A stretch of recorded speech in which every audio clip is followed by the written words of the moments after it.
Omukulembeze w'eggwanga lyattu Uganda Pulezidenti Yoweri Kaguta Museveni yafereddwa atya baani abaamufeze byonna tubikuletedde olunaku olwaleero. Tukwebaza okuba nti nokyajja okumiddeko ngamba Newspark Channel weebale ku subscribe ngate bwe nga gwe mulundi gw'okusoose okulaba amawulire gano bambi tovaawo nga tonyize kadaako aka notification ate era tovaawo nga tosubscribinze ku YouTube channel yaffe eno Omukwano. Osobola okulekawo ka comment ko ku mawulire gaffe, osobola n'okututegeeza wasinzira okuba nti no ogalaba. Tukwagala nnyo Mukwano. Tukuleetedde engeri omukulembeze w'eggwanga lyattu Uganda Yoweri Kaguta Museveni gye yaferebwamu, baani abaamufera, baamufera batya, byonna byogenda okuba ng'otegeera olunaku olwaleero. Naye Rengo Criminal Investigation Department mu bufunze CID officer Patrick Mbabazi ali mu katu. Lwaki? Lwakugezaako oba lwakuleetera omukulembeze w'eggwanga Yoweri Kaguta Museveni ab'eŋŋanda zaabo abattibwa ab'ebijambiya, naye ng'ab'eŋŋanda be yaleeta okulaba omukulembeze w'eggwanga si be baali abatuufu. Era kizuuliddwa nti kino kyakolebwa bwe kityo olw'okuba nti baali baagala okufuna ensimbi. Omwezi ogwedde ffenna tujjukira bulungi, omwezi ogwedde nga gutandika abantu abawerera ddala 25 okuva mu famirizi zaabo abantu abattibwa ab'ebijambiya esayidi z'eri e Masaka basisinkana omukulembeze w'eggwanga nga bano bamusisinkana mu State House ey'e Nakasero. Ab'eŋŋanda z'abantu bano abasisinkana omukulembeze w'eggwanga mu State House y'e Nakasero baafuna millions 10. Millions 10 buli famire yafuna millions 10 era nga zino zaabaweebwa omukulembeze w'eggwanga mu ngeri y'okuba nti no babakubagiza olw'okuviibwako abantu baabwe. Kati jjukira nti no families eziwerera ddala 25 ze zaasinkana omukulembeze w'eggwanga lyattu Uganda Yoweri Kaguta Museveni era nga buli famire yafuna millions 10.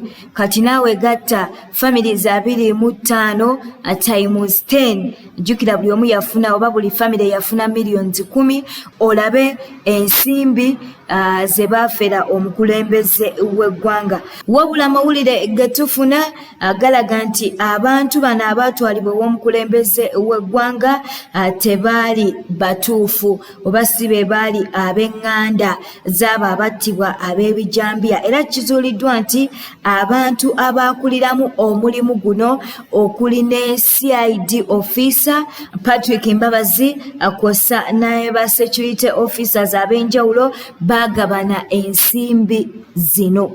Waliwo ba relatives basatu nga bano ba Francis Luhamyakaka ngono yattibwa e Nakateete village Kiseka sub-county mu Rengo district. Ab'eŋŋanda bano bali mu kwemulugunya era ng'ensonga zaabwe baazitutte ewa Rengo RDC nga bagamba nti ensimbi zaabwe zaaweebwa abantu abakyamu. Okitegedde nno Mukwano. Ye George Mbonimpa ngono yali kazini w'omugenzi gwe twogerako ye Francis Luhamyakaka agamba nti CID officer Patrick Mbabazi beekobaana n'omuntu omulala era gwe baatwala ew'omukulembeze w'eggwanga n'oluvannyuma ensimbi ezaali ez'okuba nti n'ab'eŋŋanda bazifuna ne babeera nga bano bazigabana.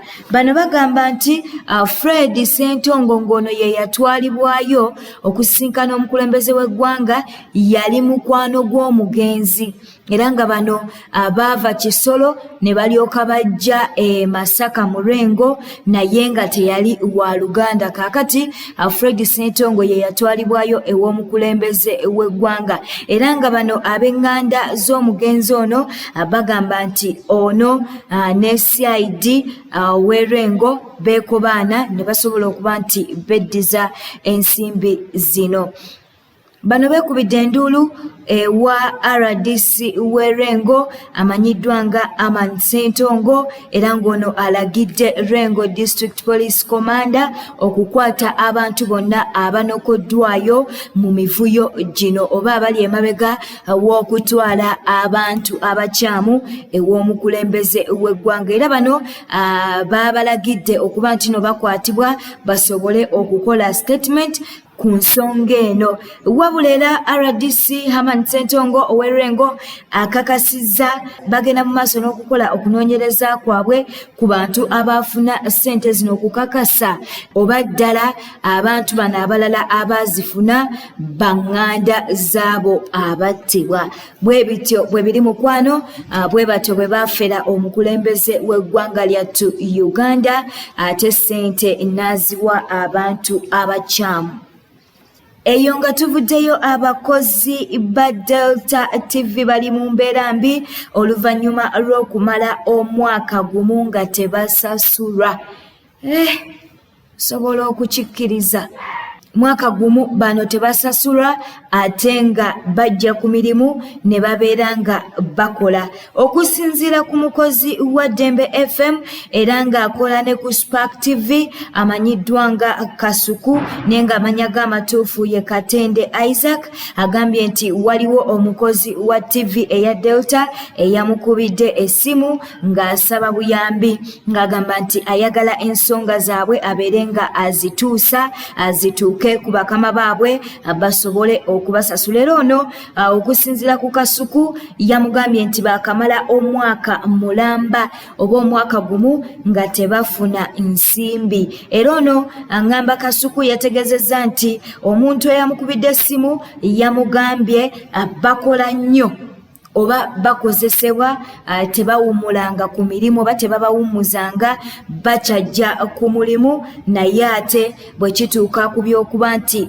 basasulibwa kino tebakikola nga kitute omwaka mulamba nga bano tebaweebwa nsimbi zaabwe. Ffe ng'aba Newspark tukyagenda mu maaso n'okunoonyereza ku nsonga eno tukakasize ddala obanga bituufu abakozi ba Delta tebali mu kusasulwa oba bamaze omwaka mulamba nga tebasasulibwa. Amazima gali nti abakozi ba TV abasinga basasulibwa bubi ate abalala baweebwa obusente butono nga n'abalala balwawo okuba nti no basasulibwa. Naye nga tukyagenda mu maaso n'okunoonyereza ku nsonga ya Delta TV tulabe obanga abakozi baabwe tebasasulibwa. Wabula ye Kasuku nga naye mukozi wa TV bano yabawadde amagezi bwe kiba nga kituufu nga tebannasasulibwa beekubira enduulu mu kooti basobole okuba nti bayambibwa. Bwe bityo bwe biri.